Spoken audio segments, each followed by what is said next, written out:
ایک اچھا جانور لے کر گھر آ گئے، ایک بہت بڑا مسئلہ گھر میں ہوتا ہے، اور یہ ایک ایسا مسئلہ ہے کہ ہر سال جب ہم یہ پوسٹ لگاتے ہیں تو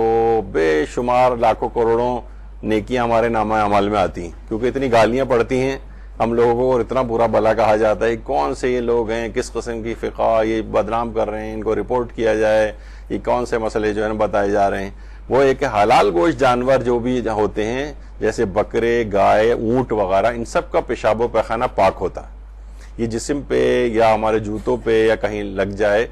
تو ان کو پاک کرنا کوئی ضروری نہیں ہوتا۔ مثلا گھر میں ظاہر بندے ہوتے ہیں، ان کے فضلات جسم کے گر رہے ہوتے ہیں، مثلا گھر میں اندر داخل ہوتے وقت اس میں ہمارا پاؤں پڑ گیا، اسے لے کے ہم اندر آ گئے، اب اتنی زحمت کرنے کی ضرورت نہیں ہے، پورے گھر کو پاک کیا جا رہا ہے کہ بھئی یہ نجس پاؤں اندر آ گئے۔ تو یہ ایک مسئلہ اس میں ہوتا ہے۔ لوگ کہتے ہیں بھئی یہ کیسے اچھا اس میں ایک لوگوں کا ایک طبقہ اور بھی ہے، وہ تنزیہ ہمیں کہتے ہیں ٹھیک ہے اگر پاک ہے تو پھر آپ اس کا مطلب کھا بھی سکتے ہیں اس کو، تو ہم فرماتے ہیں نہیں، ہم لوگ یہ کہتے ہیں کہ نہیں بھائی، ہر پاک چیز کھائی کب جا سکتی؟ مثلا مٹی جو ہے وہ پاک ہے، کیا مٹی آپ کھا سکتے ہیں؟ بہت ساری چیزیں پاک ہیں لیکن وہ کھائی نہیں جا سکتی ہیں، یعنی کھانا حرام ہے ان کا۔ تو اسی طریقے سے بہرحال کھانے والا مسئلہ نہیں، لیکن جسم کے اوپر لگ جائے تو نجاست، تو کہتے ہیں اچھا پھر آپ کے جسم پہ لگاؤ تو کیا آپ نماز بھی پڑھ سکتے ہیں؟ جی ہاں، نماز بھی پڑھ سکتے ہیں، جب پاک ہے تو نماز بھی پڑھی جا سکتی ہے۔ وہ ٹھیک ہے کہ ہمیں اچھا نہیں لگ رہا ہے، کرائیت ہے، یہ جو ہمارے جسم پہ مثلا گریس اور اس طرح کی چیزیں لگے ہوں تو ہم کب اس میں نماز پڑھتے ہیں؟ ہمیں اچھا نہیں لگ رہا، صاف ستھرا لباس استحباب ہے، اس لحاظ سے ہم اپنے جسم کو اور لباس کو پاک صاف کر کے نماز پڑھیں گے، لیکن اس میں پاک کرنے کی کوئی ضرورت نہیں ہوتی ہے۔ اچھا اب آیت اللہ سیستانی لوگ کہتے ہیں اچھا کیا حوالہ ہے اس کا؟ تو اگر سیستانی کی آپ اٹھا کر دیکھیں تو اس میں وہ خود فرماتے ہیں حلال گوشت جانور کا پیشاب و پیخانہ پاک ہے، اور تمام پرندوں خواہ وہ حرام گوشتی کیوں نہ ہو ان کا پیشاب و پیخانہ نجس نہیں ہے۔ یعنی کوا ہے، چیل ہے، مثلا مساجد کے اندر یہ مسئلہ بہت ہوتا ہے کہ کوا اور چیل گزرتے ہوئے مسجد کے صحن میں بیٹ کرتے ہوئے چلے گئے، سوائے امام خمینی کے، وہ فرماتے تھے حرام گوشت حیوانات کا جو فضلات ہیں وہ نجس ہیں، خون بھی نجس ہے۔ ایک دفعہ شاید کوا یا کوئی مسجد میں کسی جگہ آ گیا تھا تو پنکھوں سے ٹکرا کے، اور وہ ظاہر ہے اس کے خون کے چھینٹے، اور تو صرف امام خمینی کے جو مقلد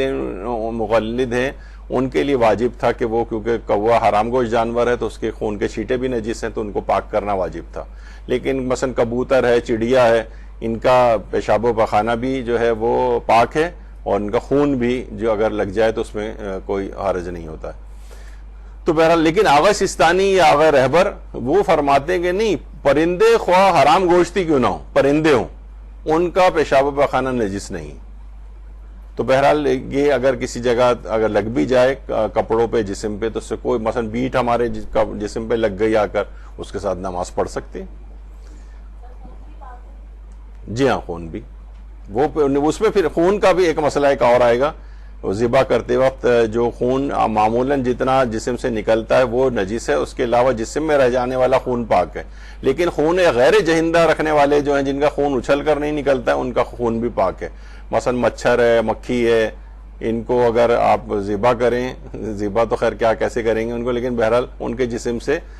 جو نکلنے والا خون ہے وہ خون اچھل کر نہیں نکلتا ہے۔ چھپکلی ہے، اس کا خون بھی اچھل کر نہیں نکلتا ہے۔ تو بہرحال یہ اس لحاظ سے ایک مسئلہ اس میں آتا ہے۔ خیر یہ تو ابھی یعنی ہم ان لوگوں کو بتا رہے ہیں جو کہتے ہیں بھائی کہاں لکھا ہوا ہے، تو آپ عروہ کتاب کا حوالہ دے سکتے ہیں، توضیح المسائل وغیرہ کا حوالہ دے سکتے ہیں۔ آیت اللہ خامنہئی بھی یہ فرماتے ہیں،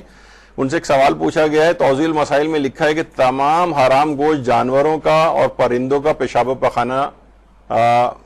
نجیس ہے، حرام گوشت جانور۔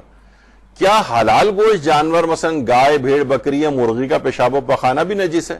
تو انہوں نے جواب دیا کہ تمام حلال گوشت جانوروں کا اور تمام پرندوں کا خواہ حرام گوشت ہی کیوں نہ ہو پیشاب و پخانہ پاک ہے،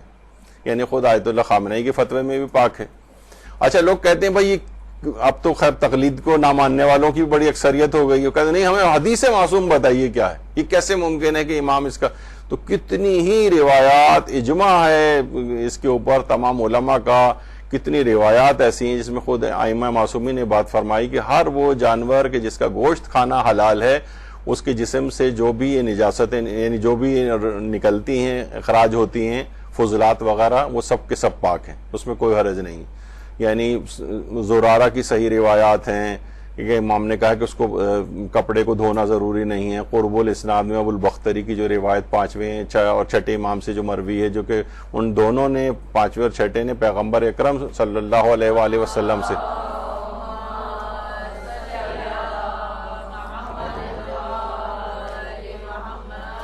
کہ اس کے پیشاب